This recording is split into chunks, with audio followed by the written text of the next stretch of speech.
Olá, tudo bem?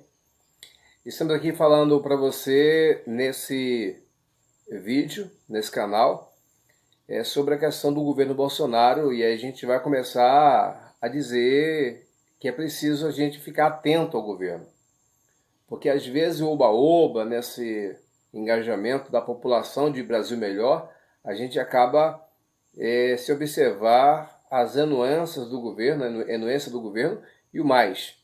A gente fica de uma maneira a engolir tudo que o governo quer. Vamos lá. No primeiro dia de governo aí, os 100 dias, vai ser avaliado o comportamento do governo. Ele vai enfrentar três coisas que já está enfrentando aí de dificuldade, que é a violência, a questão da ideologia, que ele elegeu como prioridade, e também o governo está enfrentando a economia, a crise econômica. Até parece que a crise econômica não existe. Não. A crise econômica não se tem de uma hora para outra. É uma crise fabricada há mais de 20 anos.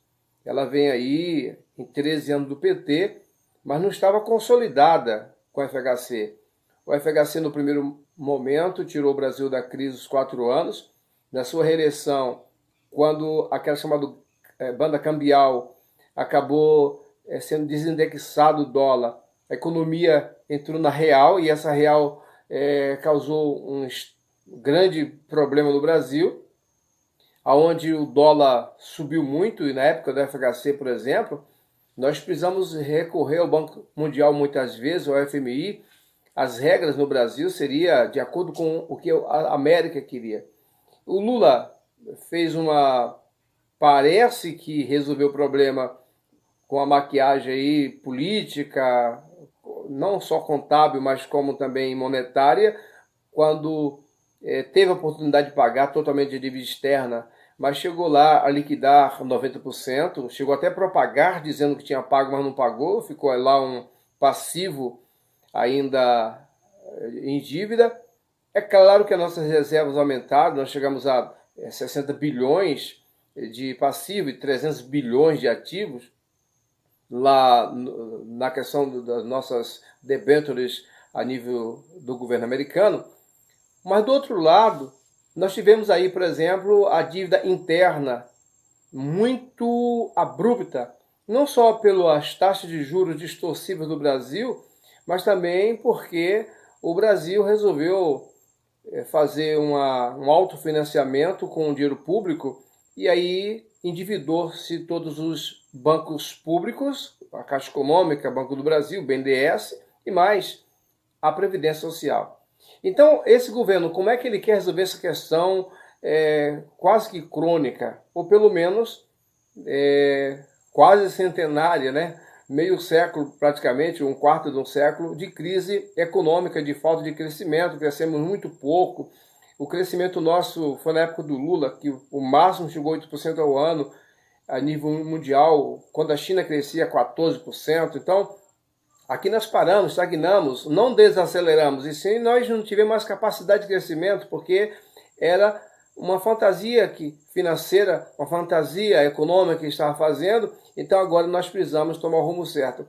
Para pegar essa credibilidade no mercado internacional, o presidente Bolsonaro está fazendo de tudo para poder entregar de uma maneira muito transparente para eles, para os investidores, o que é do governo. Então ele acha que para acabar com a crise econômica tem que fazer a reforma previdenciária, que eu vou gravar um vídeo só sobre a reforma previdenciária que o presidente quer apresentar ao Congresso, num vídeo à parte eu vou gravar porque é muito longo, que é a privatização, que eu acho que não privatizando setores essenciais, não só por uma questão estratégica de controle nacional, soberania nacional, como as energias, a geração que o Bolsonaro é contra, só distribuição e quem sabe até mesmo Furnas, porque se trata de energia nuclear.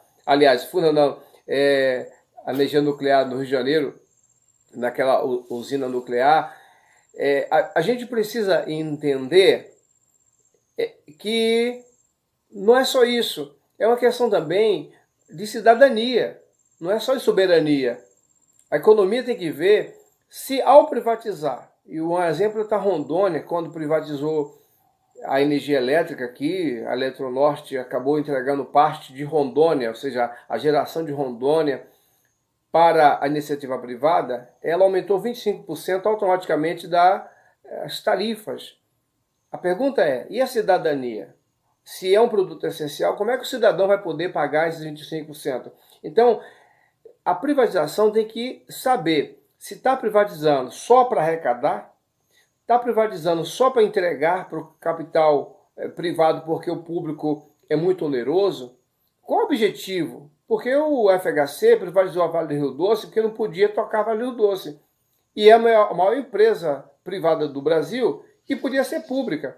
Daqui a pouco vão privatizar, por exemplo, a Petrobras. Estão privatizando algum setor da Petrobras. Daqui a pouco entrega tudo. A Embraer também praticamente privatizou. Está fazendo uma fusão aí com uma empresa estrangeira com potencial de venda dos 20% que fica para a Embraer vender futuramente. Então, nós vamos ficar sem empresa nacional de aviação. Então, são essas coisas que tanto fala que a nossa bandeira jamais será vermelha, que a nossa bandeira, até se for preciso sangue para que ela continue verde e amarela. Cadê o patriotismo? Cadê essa coisa tão de nacionalismo, como Getúlio Vargas disse que o petróleo é nosso, e agora nós queremos entregar tudo. Então tem que ficar de olho nas privatizações, para não privatizar a menina dos olhos, né? A menina dos olhos do Brasil, a galinha dos ovos de ouro. E tem que ficar alerta quem são essas pessoas que estão comprando. É uma ameaça? Quer dizer que se não for a China comprar, pode ser os americanos? Essa história de direita e esquerda é que está confundindo a cabeça do presidente Bolsonaro. Então nós temos que saber que a economia ela tem que ter um equilíbrio, mas não pode ser tudo no mesmo pacote com a ideologia. E aí vem outro caso aí, o positivo sobre a economia que o presidente está fazendo, que é a reforma tributária que é necessária e o novo pacto federativo, a distribuição da renda dos estados, a distribuição aí do Fundo de Participação do município e dos estados, que realmente tem que ser mudado, com mais dinheiro para os estados, porque os maiores problemas estão no estado.